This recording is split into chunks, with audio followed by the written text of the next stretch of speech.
for Easter, they're perfect for the Kentucky Derby, game days in the fall, which is why I originally made these. You can even make them for lunches during the week or on the weekends. They are perfect, even for a snack if you have people coming over and you're hosting. This is for sure a recipe you want to save, so I'll put the link down in the description below. You can print or save this recipe anytime you would like.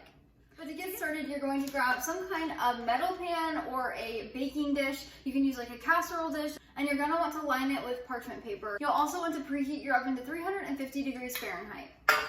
So to get started, you're gonna want some kind of slider buns. Now you could buy these, you could buy Hawaiian rolls. I like to make my own homemade sourdough slider buns. I'll leave that link down in the description below as well. I only make my own slider buns with my sourdough starter. I never buy them anymore. It's just too simple and so good. So as you can see, this is what they look like. And then you just simply pull them apart. I'll bring them up here.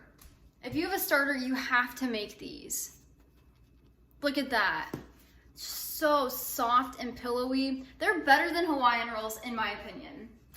So you're gonna grab your slider buns. You're gonna need 6 of them. And you can always double this recipe as many times as you want. We're gonna grab our 6 sliders, and then you can either tear them in half or use a serrated knife, and you're gonna cut them in half 3/4 of the way. So instead of taking the entire top off of the buns, you're just gonna slice it 3/4 of the way down so it's still connected. So let's do that to each one. They're so soft. Oh my gosh, I can't wait to eat these. So just like this, as you can see, they're not sliced all the way through. We're gonna do that with all 6 of our buns.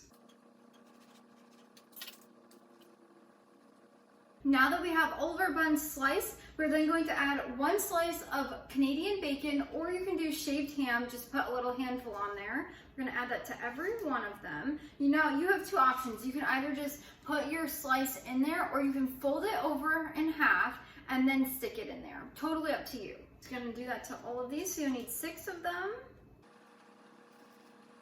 I love using this uncured Canadian bacon from Costco. It is so simple and it's wholesome, and we love the taste of it.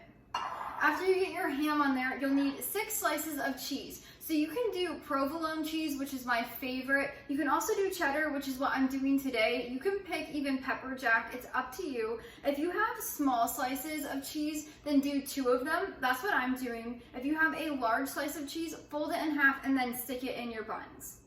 So we're gonna add those in.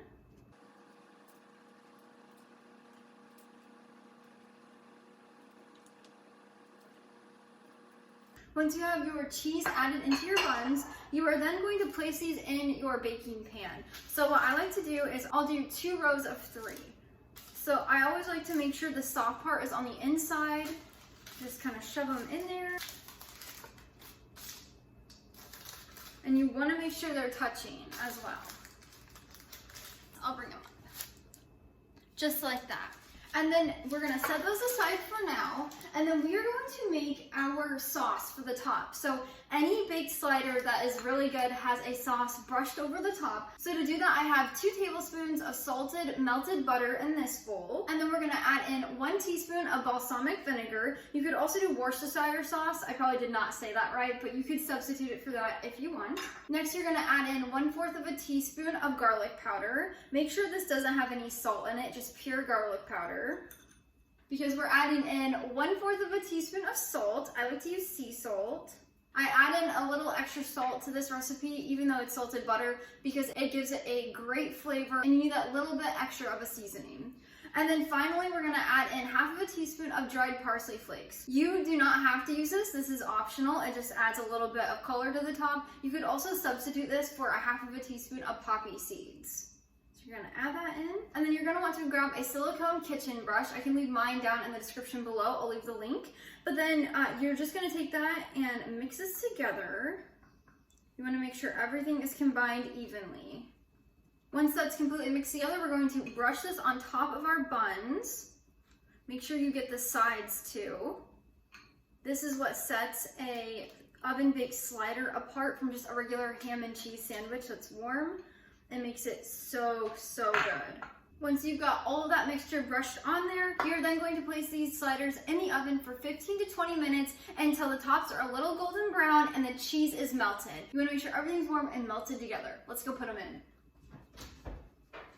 And that is how you make oven-baked ham and cheese sliders. Look at these things. They are beautiful, aren't they? I cannot wait to dig in. These things are one of my favorite lunches. They are so delicious. I hope you love them just as much as we do in our home. We're gonna give one a try real quick. Oh, that looks so good. Oh my gosh. It is so good. You have to try this recipe. And those sourdough slider buns will make it even better. I'll leave a link to my written recipe down in the description below. You can follow that over to the blog where you can print or save anytime. But until next time, go bring life into your home through the kitchen.